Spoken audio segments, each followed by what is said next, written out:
Good morning, everybody. My name's Jamie Lawson from Social Enterprise Scotland, and alongside my colleague Janice Nichol, delighted that you've registered to attend what is our fifth in the Business and Enterprise by Social Scotland webinar series. And today's webinar we've entitled Understanding NHS Procurement and the NHS Community Benefits Gateway. And what we're hoping is that today's webinar will provide a practical introduction to NHS procurement in Scotland, with a particular focus on how social enterprises can engage, compete, and create value within the NHS supply chain. So to help us understand the NHS procurement landscape better and how to win those vital contracts, I'm delighted and really excited that we've got a real good cohort of presenters, professional presenters today. So as part of today's session, we're going to hear from Jennifer Yeomans, who's the Head of Procurement for NHS Grampian, and leads the strategic and operational procurement across the diverse and portfolio of clinical and corporate services in NHS Grampian. And prior to joining the NHS in 2019, Jennifer worked for Scotland Excel, who are obviously the procurement centre of excellence for local authorities and public sector. So a wealth of public sector procurement knowledge. We've also got Leanne Lyons, who joined NHS NSS in 2013. And Leanne is the Programme Manager in the Governance and Sustainable Procurement team. And her role is supporting NHS procurement and facilitating effective collaboration from national procurement across all the territorial health boards in Scotland. And finally, delighted that we've got Gillian Cameron from the Supplier Development Programme. And Gillian has a wealth of public sector procurement knowledge with over 35 years under her belt. And obviously the Supplier Development Programme aim is to help Scottish SMEs and third sector organisations improve their performance in winning contracts across the public sector in Scotland. So absolutely delighted to have today's speakers on the webinar. And at the end of the session, we'll hopefully still have time for some Q&A. So make sure to start thinking about questions whilst we go through the presentation. I believe everybody's going to be on mute during the presentation. But at the end, obviously, please put your hand up and we'll try and get through as many questions as possible. And if we don't get through the questions, please still type your questions into the chat, and we'll endeavour to get those questions answered and back to you in a timely fashion as well. And also for your information, the presentations from today, we will also PDF and post out via email to everybody as well. So don't feel you have to be taking screenshots or quickly taking notes, because you'll get a copy of the presentations straight after. So look, enough chatting from me. So delighted to introduce the first of our speakers today, Jennifer Yeomans. So over to you, Jennifer, please. Thank you very much. Thanks, Jamie, for your introduction and for having us along today. Leanne's just going to share the slide pack, and I'll start and then hand over to my colleagues in a moment. So welcome everyone along today. This session's about better understanding how procurement works across Scotland, as Jamie outlined there. And I'll just move on to the next slide. Thanks, Leanne. So this slide is just really an overview of and setting the scene for what we're going to talk about today across the presentation. We'll start by explaining the NHS procurement landscape, how national and local procurement fit together. We'll look at governance and sustainable procurement, and why procurement's not just a support function in the NHS, but a core delivery mechanism for our health service and social value. And we'll finish by focusing on opportunities to engage, how to bid, and how community benefits are embedded into NHS contracts. And to give you a sense of scale, this slide shows you that we spend around 4 billion each year on goods and services. So huge amount of money supporting the frontline delivery of care. And all Scottish contracting authorities, whether health or not, should seek to collaborate wherever possible. That's within our regulations. And the aggregation of purchasing spend has the potential to provide significant value and benefit across the public sector. It assists the realisation of these potential benefits. Areas of spend or categories have been grouped by sector-specific commonality. So these are split by what we call category A, B and C contracts. Category A's are contracts that are put in place for the whole of public sector. So it's the easy ones to understand, things like stationery, IT equipment, that's all done for everybody. Category B are sector-specific contracts. So that would be things that we buy in health, so maybe clinical consumables or clinical equipment. And then category C contracts are those contracts which are put in place by a single organisation, but can be in different categories, C1 and 2, which would look at regional contracts, for example. An example in Grampian would be our hospital prescribing system, which has been put in place for the North Boards, so a region, we also see regional contracting between local partners such as health boards and councils. And as we go through the presentation, we'll talk a bit more about some new legislation. I think that will become more relevant, and we'll see more of that in the future years to come. In the health context, procurement activity is split between national procurement, who Leanne's representing today, and they lead on our national frameworks, and health boards, which manage local contracting, such as NHS Grampian. So through our contracting activity, procurement plays a key role in delivering community wealth building, fair work, and reducing inequalities. It's not an add-on, but it's part of how we buy. And Leanne will cover some of this later in the presentation this morning. The next slide gives you, I suppose, just a real scale of national procurement. Leanne's organisation, but of which is absolutely critical and fundamental across NHS Scotland for our supply chain. They are the largest public sector procurement organisation in Scotland. And that shows the 3 warehouses that we have, which make up our national distribution centre, and there's around 300 staff that work there. 400,000 square foot, so 6 football fields, absolutely enormous size and number of products that are coming in through there. In Grampian, we receive a daily delivery from National Distribution Service to ERI, and also up to our Dr. Gray's Hospital in Elgin. And then moving on to the next slide is really a slide to that shows the sort of geographical scale of the delivery piece, but to put into context the value of spend, this slide shows the wide range of categories that we're procuring nationally, from healthcare and social care services through to construction, ICT, food, utilities. It's really wide ranging. And I think what I'd hope to highlight from this slide is that opportunities don't just sit in health and care services. There are many routes as a supplier or social enterprise in many non-clinical areas that we purchase. In addition to bidding directly for NHS contracts, I think it's important to highlight that many opportunities for organisations in Scotland come through subcontracting and supply chain arrangements. So a significant proportion of NHS spend is delivered through large national contracts. And those contracts often include requirements around community benefits, social value and local delivery.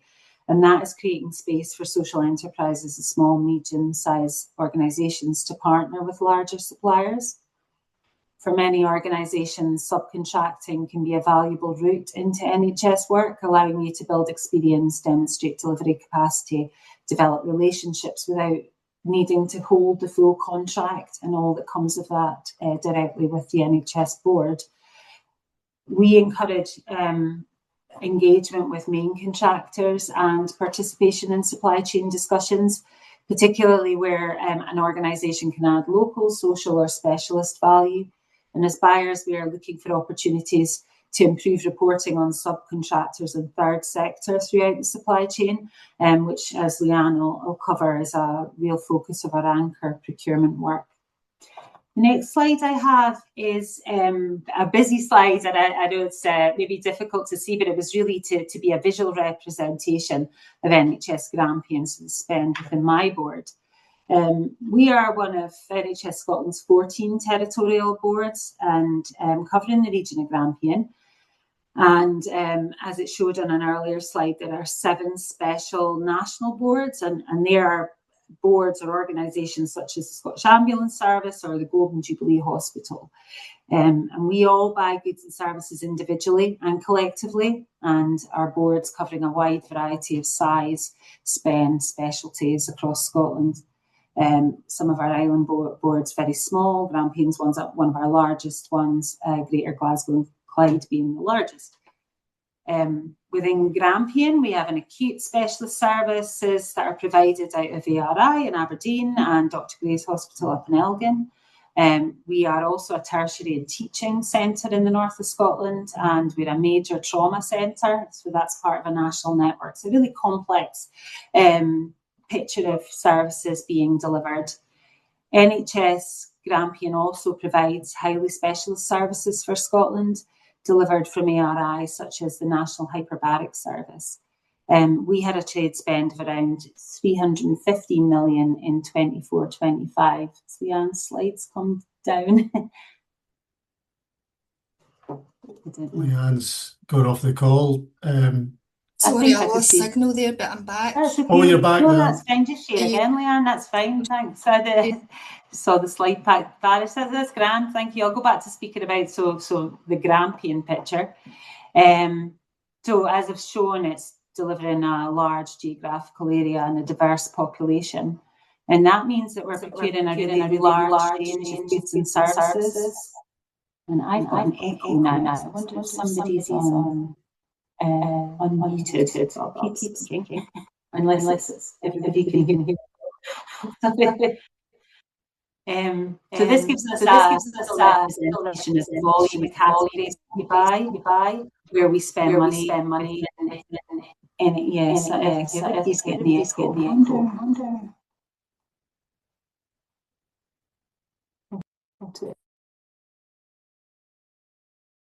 Everybody's on. Mute. I was getting an echo as well there, Jennifer. Are you all still seeing my slides? Sorry. Yeah, we're seeing the slides. That maybe sounds better, does it, I think? That's okay. Better now, Jennifer. That's fine. Yeah, sorry to a blip there. Sorry, folks. Thanks very much. So back to this slide, very busy slide, like I said, a visual representation of the volume of categories we buy, and you can see that we're spending our largest amounts of money on medicines, estates, medical devices, equipment, and as you would expect. However, in that corner there, it's showing some of our other categories that we buy, and we procure through national frameworks. However, there's still significant opportunity for categories available under what I described as our Category C contracts. And creates a lot of opportunities for place-based and community-focused suppliers.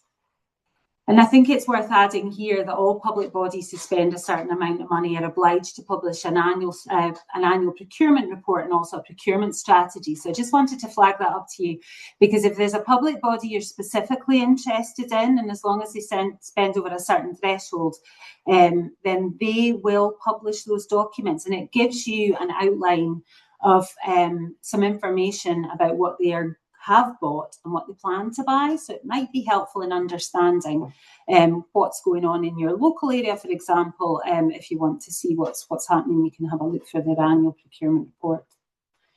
I know that within many health boards, and that includes Grampian, that procurement can be devolved.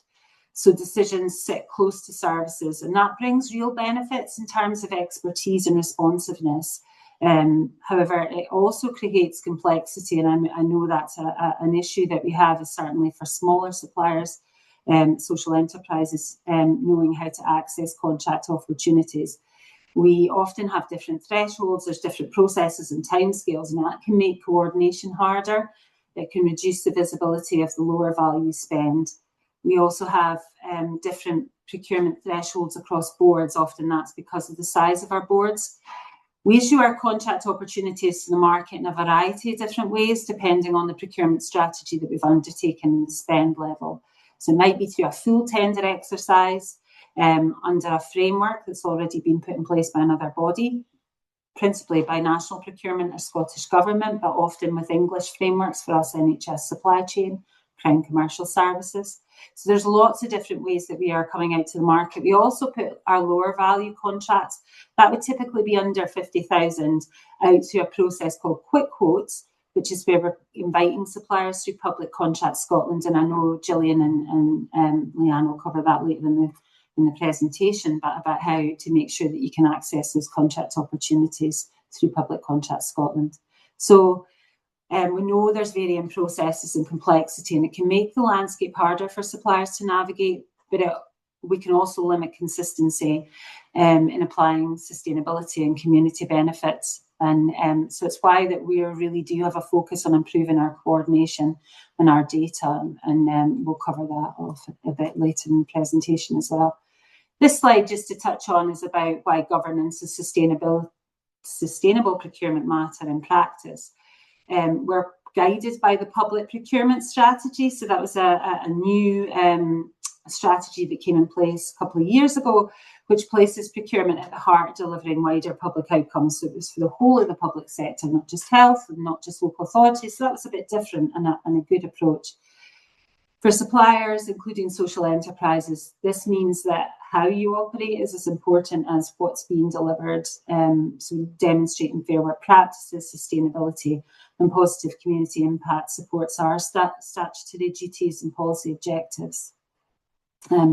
It's also about where community benefits, local economic impact and ethical procurement come together. They shouldn't be separate initiatives, but part of a single joined up approach to delivering public value through our procurement processes. The next slide, I'll not go into too much detail, but you'll get the slide pack and those are links. So it allows you to understand some of the legislation that covers our procurement processes and have a dig into them if you're interested or if you're having a sleepless night. For suppliers, this means that sustainability, equality and fair work are legal considerations, and we're going to see that through our Community Wealth Building Act, which has only just been passed in March. We'll see shared community wealth building action plans between local authorities and health boards in an area, and this makes community wealth building a place-based partnership duty rather than a council-only responsibility or sitting with individual bodies. For our suppliers, it's not going to change procurement rules, so we still have our procurement rules, but it will change what buyers are looking for and potentially how we're coming out to the market. And I think there's real positive benefit for social enterprises, supported businesses, SMEs. They are all recognised explicitly in this legislation. So we hope that that's going to bring positive benefits for our supply market in the future. And then moving on, Scotland has specific provisions within the procurement regulations that allow some contracts to be reserved for supported businesses or organisations that employ disabled or disadvantaged people. And these contracts are one way that we can support inclusive employment and fair work while still applying the core principles of transparency, proportionality and support this in practice. In practice, Scottish Procurement operate a supported business dynamic purchasing system. There's a link to the supplier guide there, and it provides a flexible route for our procurement bodies to go to market and contract with a supported business rather than doing a full tender, which would usually be required under the regulations. It creates an accessible way to engage, but I would say that it's really beneficial for our market to actively encourage yourselves if you're speaking to to buyers, public sector buyers, or people within authorities to raise this as an option if you're on that framework. If you're not on that, or the DPS, if you're not on that DPS, have a look at it, see if it's relevant and suitable for you. Have a look at the supplier guide, because the difference about a DPS is that you can access that during the life of the framework, rather than having to wait every 4 years, which would be typical of a framework. So there's an opportunity now, if you're not already on that framework, to get on there. And that's run through Scottish Government Procurement Directorate. And before I hand on to Leanne, this slide just brings together two important themes: collaborative procurement and sustainable and ethical procurement. For NHS Scotland, this is about moving beyond individual contracts and working in partnership, so across boards with other public bodies and with suppliers in the third sector. Sustainable and ethical procurement means we look at whole life value, and that includes environmental impact, fair work practices, ethical sourcing, contribution to local communities and economies, as well as our price. And these considerations are embedded into our governance and decision making rather than treated as add-ons. For suppliers, the key message really is how you operate matters, and demonstrating good employment practices, sustainability credentials, and working collaboratively will help align with NHS priorities. We do still, as everybody is doing, working in a really challenging financial position at the moment. So it's really trying to find that whole life value and that whole procurement strategy and balance. So I'll hand over to Leanne now, give my voice a break for a minute. Thanks very much. Jennifer, bear with me till I fix my slides again. Okay, so that leads us on nicely to community benefits. So these are designed to improve the economic, social or environmental well-being of an area, whilst also reducing inequalities. And for suppliers, they're a way of demonstrating your compliance with the sustainable procurement duty, which applies to all of our regulated procurements. So these can either be predefined and built into the tender. That's not always easy because the regulations stipulate that it needs to be related to that particular contracting area. So maybe more relevant for like service contracts to build in like apprenticeships, training opportunities, work placements, etc. So we recognise that that wasn't always easy, and that was where we got the idea of putting in place our community benefits gateway. So if you are awarded onto an NHS contract, that's something that we ask our suppliers to collaborate with, and it's a way of identifying those sort of lower value other community needs that are out there. So we'll let you watch a quick video just to give you a bit better insight into what our community benefit gateway is.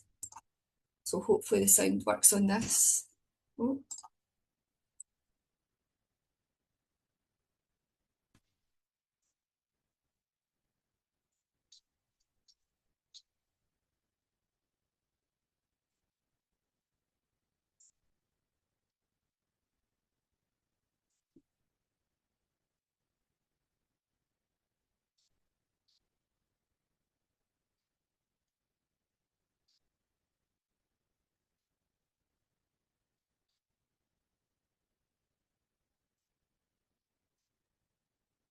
I can't hear anything, Leanne. Say that again, Jamie. I can't hear anything. Nothing's coming through, Leanne. Oh, it's just music in the background. I don't know if it's to do with the sharing, the screen share. I'll just let it play on just so that you can read the slides, and then we'll come back to our slide deck if that's okay.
Okay, sorry about that. I did have the volume in at my side, so I don't know why that didn't come through.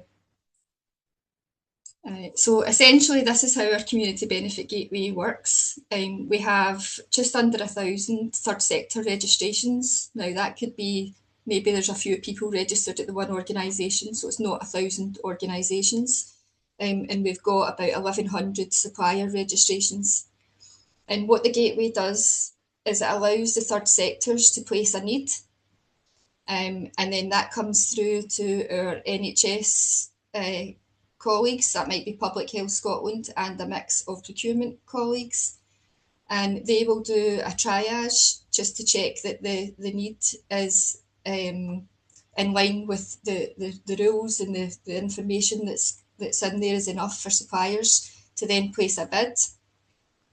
And then once the suppliers bid on that need, it then comes back to the third sector to engage directly with the supplier so that they can see that through to get that need delivered. And then once that's done, we do have an improvement group just now looking at how do we sort of standardise some of this reporting against the Community Benefits Gateway, and also so that we can get more case studies developed for publishing as well. So for third sector organisations, that's great because they get to put their needs on there and get things delivered. And for suppliers, it gives you sight of what's out there that you can bid against. And here's just a few examples of the types of benefits that we deliver through the gateway. So it might be community gardens or defibrillators with training, tree planting, wellness programmes, and then our beneficiaries, so it can be older adults, children and young people, or people with disabilities. And these generally work better when we've got a sort of clear and open communication. So the case studies that we've developed to date, we've got some really good examples where there's been great collaboration between the third sector organisation and the supplier to really deliver those benefits. So how do you access the opportunities through the NHS? So we've got our contracting portal, which is Public Contract Scotland. So this is a free portal for anyone who's not already signed up. And you'll go in there and register as a supplier. And you'll be able to say what type of business it is, what geographical area you're in, and probably two main types of notices for you to look out for. The first one's the PIN notice. So that's prior information notice. And that's an early signal. It's not a tender, so there's no obligation to bid at this stage. But why these are particularly important for social enterprises is that they give you time to prepare. So you can start those internal conversations. It might be that you're also exploring partnerships with other organisations, or that you're having to build up capacity. And it also gives you opportunity to influence how that requirement is shaped. So that at that point is us saying we're wanting to buy something and this is what we think we need, but there's still time and opportunity to shape that. Next is the contract notices. So this is when the tender is live, and there'll be a deadline to respond to this. So once that's out, that's then your formal invitation to bid. And then we also do quick quotes, as Jennifer mentioned earlier. So that's typically your lower value options, anything under 50k. And these will be lighter touch options without the need for doing a full tender. Practical tips, which I think Jennifer will, Gillian will take you on to when we come on to the Supplier Development Programme piece. But that's about setting up alerts in PCS so that anytime an opportunity is advertised, that you're getting sight of that. There's also a supplier journey section, and that will guide you through how you bid, etc. But I'll hand you over to Gillian now because she can give you more information on how Supplier Development Programme can really support with that. Thank you, Leanne. Are you just going to do the slides for me then? I'll put the slides on, thanks. Thank you.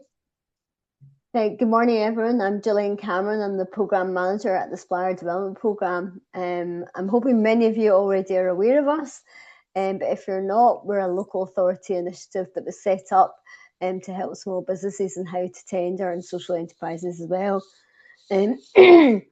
So we offer a range of services, all completely free of charge.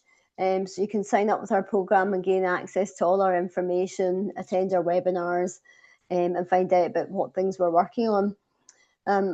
Probably the most important thing for you is to know that we have tender training, and we have 12 different courses that breaks down into little sized chunks of how to do business with the public sector, who they are, using things like Public Contract Scotland, writing quality bids, and they go through each of the stages. We run these by webinar. They're usually about an hour and a half long. We have a bank of expert procurement trainers who are all ex-public sector and have a vast wealth of experience. And it's not just about giving you the facts and the legislation behind that. It's about the practical realities. And there's a question and answer session, so you can ask questions as the session is delivered.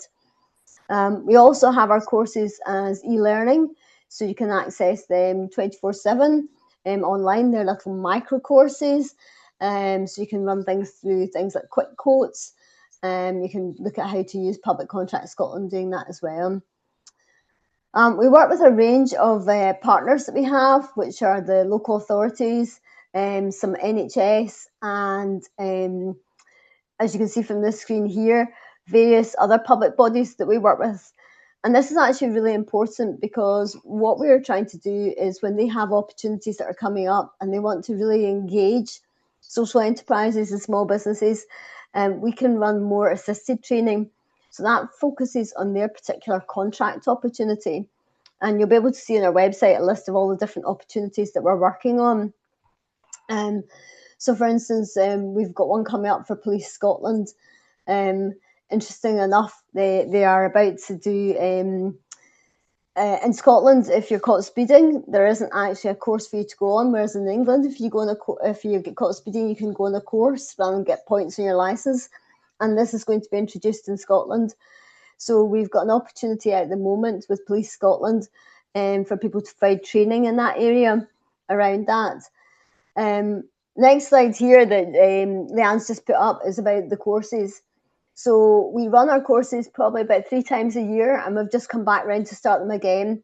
So our first one is taking place on the 7th of April, and that's working with the public sector. So that gives you an overview of who the public bodies are out there, some of the things you're going to need to know about working with them. And it's a very good overview and starter if you've never thought about working in the public sector and you wanted to get an introduction in that. We then move on to probably what is our most popular course, which is all about using Public Contract Scotland. And as Leanne mentioned earlier, this is where you find out where all the opportunities are, and this is where they're published, and this is where you may be invited to a quick quote through the site as well.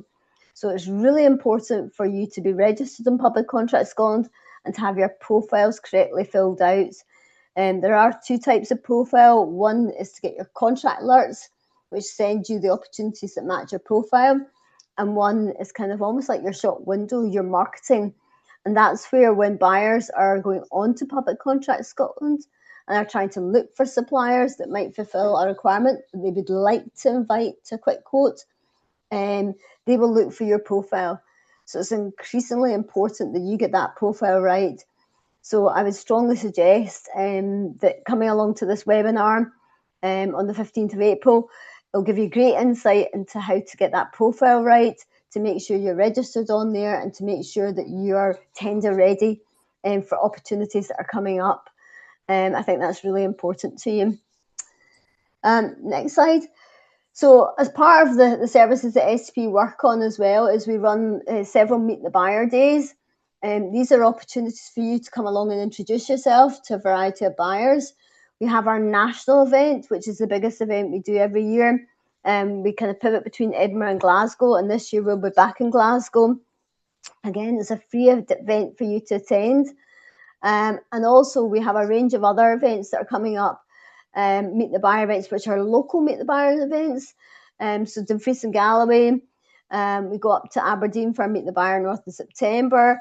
And then we have Forth Valley, which is Stirling, Falkirk and Clackmannanshire. And we've got a Lanarkshire one as well.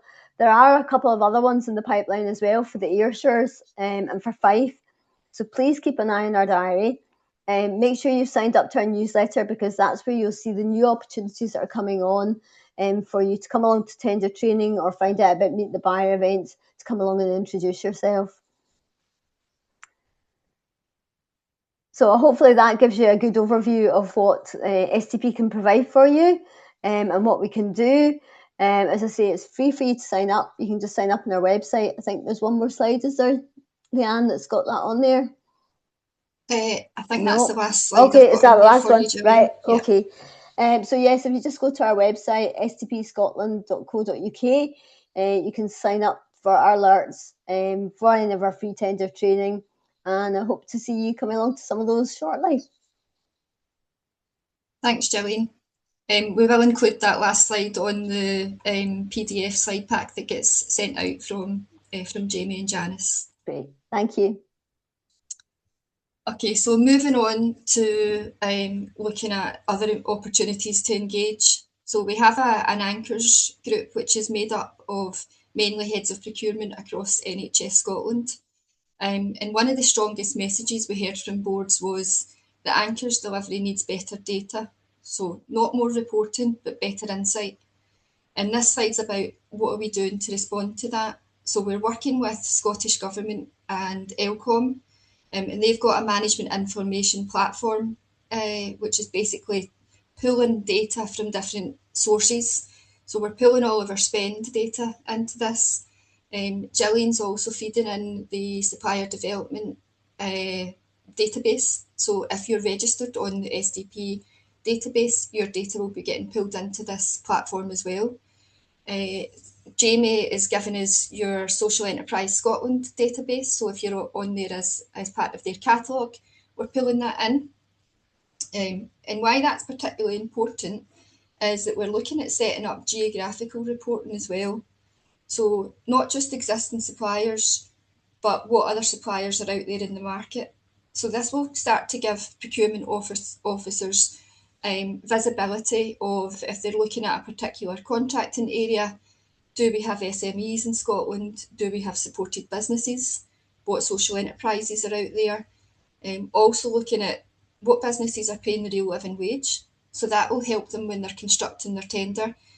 Jennifer mentioned earlier that we can reserve contracts. So if we know that we've got suppliers in that market space, we know that that's something that we can consider as part of the strategy.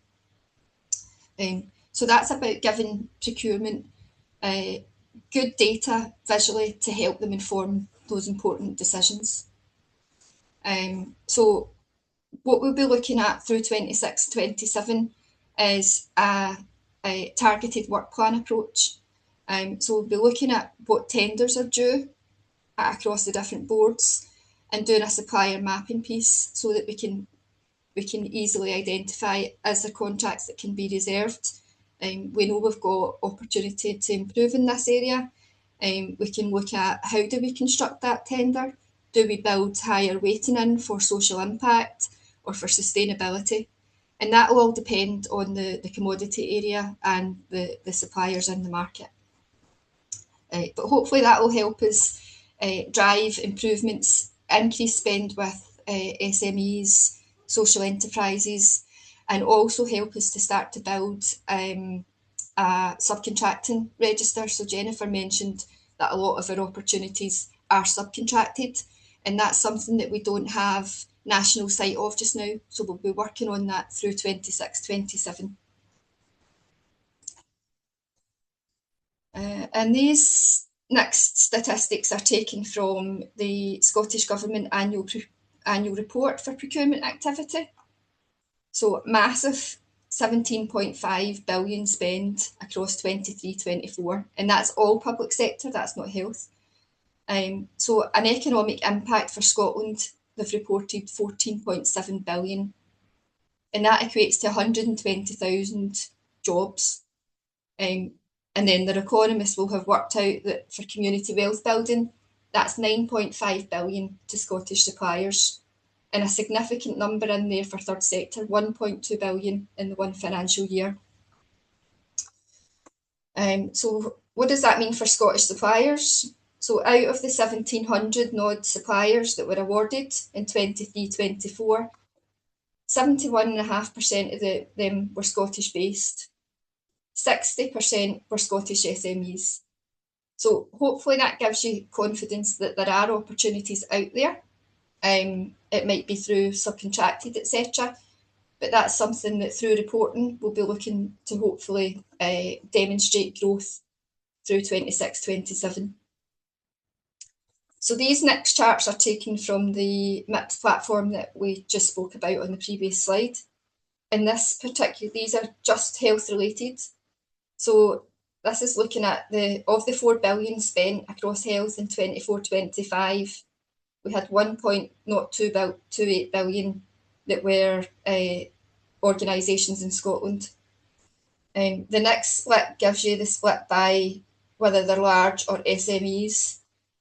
Now, this is not an exact picture because this is based on invoice to address. So we might have suppliers with a head office in England, but they do have facilities in Scotland and they've got Scottish jobs. So it's not given us a true picture of the impact to Scottish economy.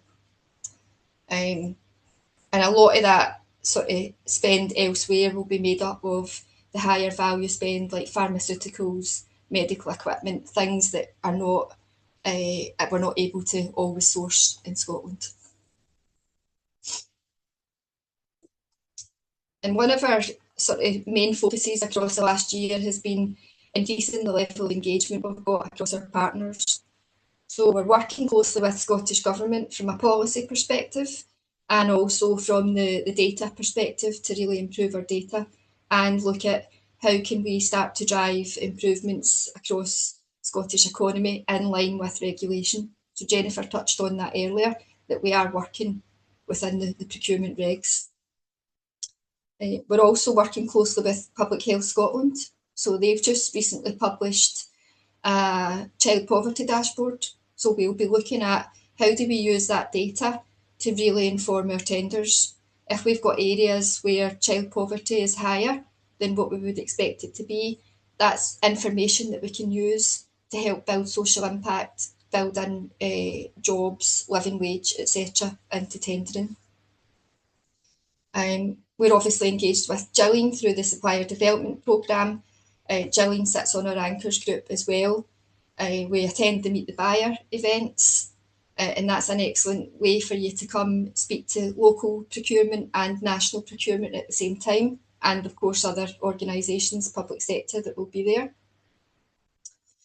We're pulling the living wage data into the MIPS platform as well, so that gives us sight of what suppliers are currently accredited for living wage, and that's a big driver for Scottish Government outcomes to help reduce inequalities and improve the levels, reducing the child poverty levels. We've had really good interaction with Jamie and Janice through Social Enterprise Scotland, which is how we're ended up being here today. We've got a couple of boards already signed up to the Buy Social Pledge. This isn't a tick box for us, this is something that we're really looking to drive real growth throughout the next financial year. And hopefully we'll get some more boards signed up to that Buy Social Pledge as well.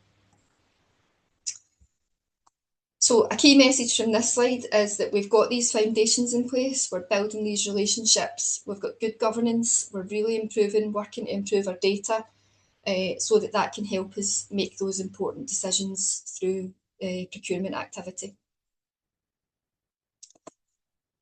And this slide again is busy, and it's probably linking back to the slide Jennifer pulled up about all the different policies and procurement regulations. This is all the different frameworks that we're working under from a community wealth building perspective, where procurement feeds into that for decisions that they make through their procurement outcomes really feed into this community wealth building agenda. So that'll be like no one left behind. We've just obviously got throughout March the community wealth building bill has been passed, and that'll be really exciting to see over the next couple of years how we start to form those collaborative working groups with the local authorities and help to drive more community benefits and more local purchasing. So key message is we've got the anchors activity that's already been underway. That gives us a huge strength and allows us to move on to this next stage of turning that into a formality under the Community Wealth Building Act. So that's the end of the slides. Hopefully we've given you a better insight into health procurement from a local perspective and from a national perspective. When we attend the Meet the Buyer events, quite often we're speaking to suppliers who aren't registered on PCS, so they're not getting sight of those opportunities that are coming out. So hopefully from today, along with the presentation that Gillian's given, you'll have more information to look at setting up registrations and getting sight of all of that activity coming through from NHS and other public sectors. So we'll welcome any questions. Okay, well, listen, first of all, it's only correct and proper that I thank yourself, Jennifer, Gillian and Leanne for providing such a thorough overview of the NHS procurement landscape, the community benefits gateway, and how better social enterprises can engage with the NHS procurement. So thanks very much again, Jennifer, Leanne and Gillian for that. Before we open up to questions, I guess it's probably better if we ask people to type in their questions rather than stick their hand up, because I don't know how we're going to manage the unmuting and muting, etc. like that. But I always like to leave these kind of presentations and webinars with, a couple of to-dos you could do before Friday this week. And obviously the two that I've, or let's say several that I've immediately written down here, is the importance for us as social enterprises to register on PCS and update our profile to ensure that we register as third sector organisations. And how you can do that is linked into this today's presentation. The other is obviously to ensure that you sort of register and attend one of Gillian's supplier development programmes opportunities there on how better to apply for NHS local contracts. And I guess the third, which was the question I was going to ask you, Jennifer, Leanne and Gillian, first of all, just to get the questions stimulated, is you mentioned a lot of the procurement activity goes through the contractors. So how best can we as social enterprise engage with the contractors? Well, I jump in there. I think, and it is something I think we articulated through the presentation, that we are hoping to get more sight of the subcontracting opportunities from our contractors. There's a variety of different ways. I suppose really important is Public Contract Scotland again, and being registered on there, but also it's a really good resource for searching and seeing what's being awarded. So which suppliers have maybe been awarded a very large contract for something across Scotland or in Grampian that you may think there might be an opportunity. So I know there's a wee bit of, there's a lot of work in there for us as buyers, but there's also a wee bit of work in there to understand and maybe to have a look at that. The first tier major contractors who are awarded big construction contracts, they typically use Public Contract Scotland as well. So their opportunities will be coming out via PCS. But like I say, I think through our anchor work and our anchor programme, we're really keen to be able to understand and get a bit more ahead of being able to link that up and put requirements into our contracts for that onward awarding of contracts to social enterprises and SMEs. I think there's still work to do around that. Don't know if either of my colleagues have got anything else to add around that. Nothing from me. No, I think I would like to add in as well, though, Jennifer. I think it's the importance that Leanne mentioned, obviously, the opportunities to engage, the work that Leanne and the team are doing in terms of learning to know who the supply base is, the importance of our members to make sure they register in our national catalogue, because that national catalogue information is going up to the NHS. So if you haven't already registered as a social enterprise into our social enterprise catalogue, make sure that you do going forward. You know, we will be updating and refreshing the catalogue in October this year. So we'll be reaching out to our members again round about August time to make sure you get your profiles updated. So just keep an eye out in the weekly newsletter for that. So I'm just conscious of time. So let me quickly go to some of the questions that are coming in, and I think the first ones I've got on my list here from Stephen Sutton is, how are you engaging with social enterprises who aren't registered for procurement but may be able to help deliver outcomes more efficiently as they are embedded in the local community? So I think what we've just said about making sure that you're on that catalogue, one of the things that we've already spoken about, Jennifer and myself, is that a lot of the activity that comes through the health board procurement teams is the kind of higher value activity. We do have other colleagues that will be placing smaller value orders, but it still could be a significant order for a social enterprise. So we'll be looking to do some training sessions internally across the different boards of where they go, where they can be signposted to go and identify social enterprise organisations, in case we can direct that to a social enterprise in Scotland rather than potentially ordering from a company down south, for example. So yeah, that's something that we'll be looking to do throughout 26-27. Yeah, thanks for that. Got another one here from Emma Muredu. Aside from registering with Public Contracts Scotland and attending Meet the Buyer events, are there any other opportunities recommended to meet and form relationships with NHS colleagues? Do you want me to come in, Leanne? Yeah, that's fine. I mean, I think we've covered a lot of the important ones. I think through the anchor work, and not specifically the procurement anchor work, but within our public health teams, they're very linked into the third sector interface groups. So there may be a route around that. It's really, I suppose, casting a wide net ourselves and yourselves in terms of helping each other to understand what each other's offering. And I know that can be particularly challenging. And I know in some of the earlier slides, I talked about the huge, enormous amount of spend.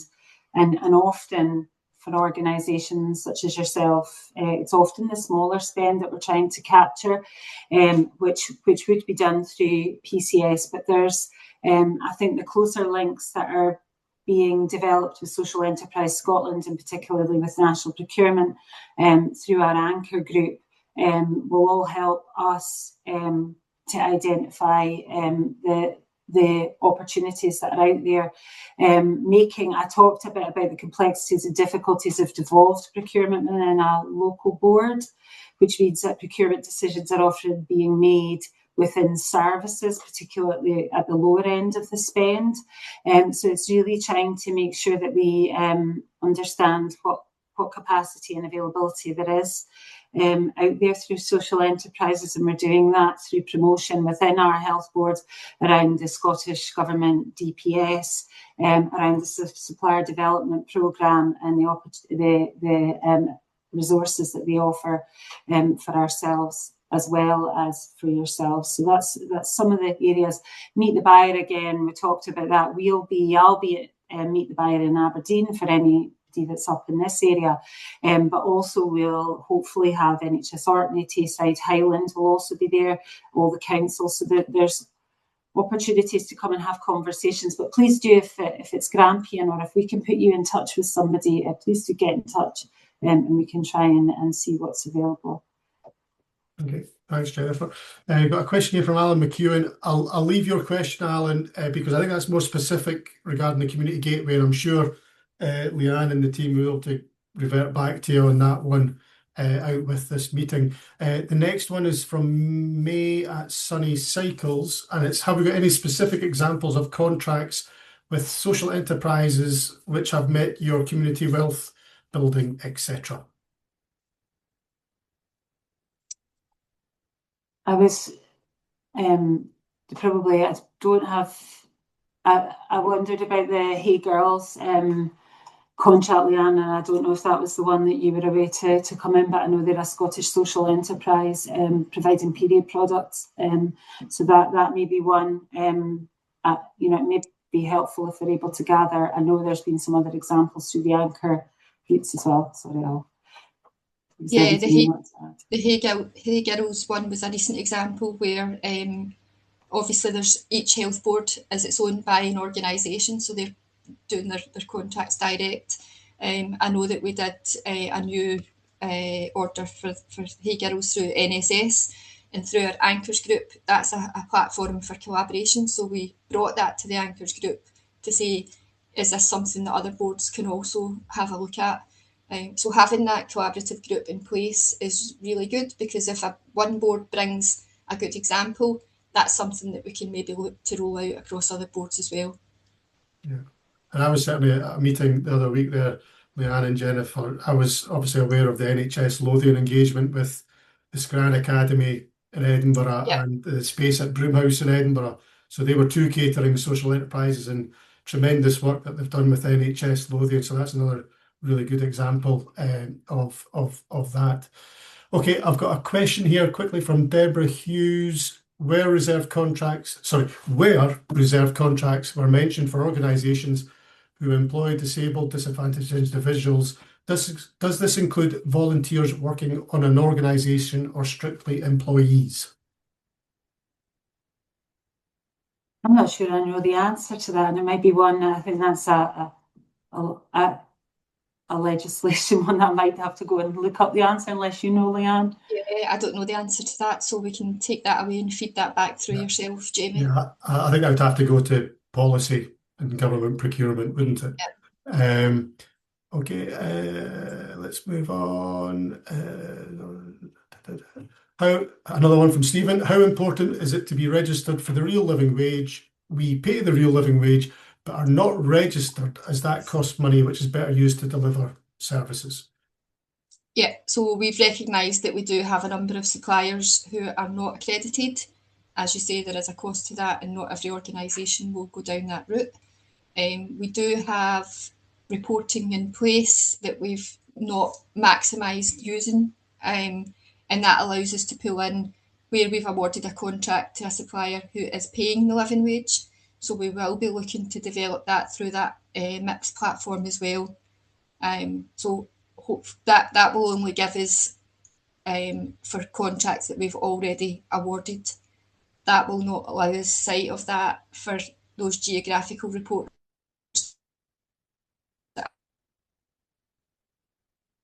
Oh, you're freezing up, Leanne. I'll jump on. I've got a question here from. I'm just skipping over questions because we'll answer everybody's question. Don't worry, because I'm just conscious of time as well. But there's one here for up north in the Highlands, Jennifer, which isn't your region, but it's one of your local regions, and it's from Fiona Begg, and it's what's happening in Highlands. Are there any events planned? A huge area with small social enterprises, with many small social enterprises. Yeah, I think Gillian has posted a link to the event. Oh, right, sorry. Yes. Meet the Buyer North is happening in Aberdeen, but they're maybe also through Gillian through SDP or your third sector interface, or those sorts of groups, to see if there's any other.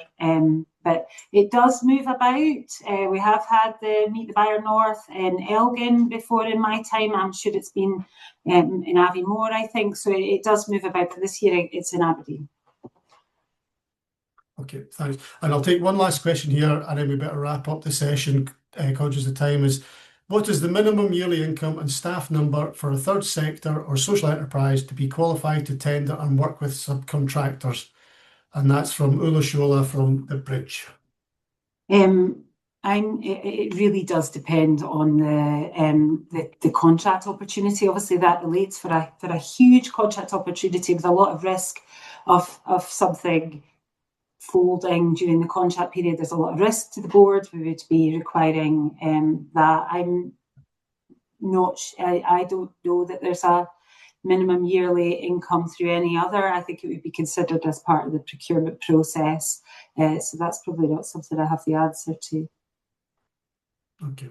Well, listen, I better wrap up the session now. So look, thanks again, Jennifer, Gillian and Leanne, for your time and input today. Greatly, greatly appreciated on behalf of all our members. We'll post out a copy of the presentations to everybody. Keep your eyes peeled for future webinars from the biosocial team that Janice and I are organising. And please, please, please, as I said, from the to-dos today, make sure you update your profile in PCS if it isn't already done. Make sure and register for one of the Supplier Development Programme tender training opportunities. And we look forward to hearing back from you soon. So thanks again, everybody, for attending, and goodbye. Cheers now. Bye. Thanks for having us on, Thanks. Jamie. No Thank problem. you. Bye-bye now. Bye-bye. Bye-bye. Bye-bye.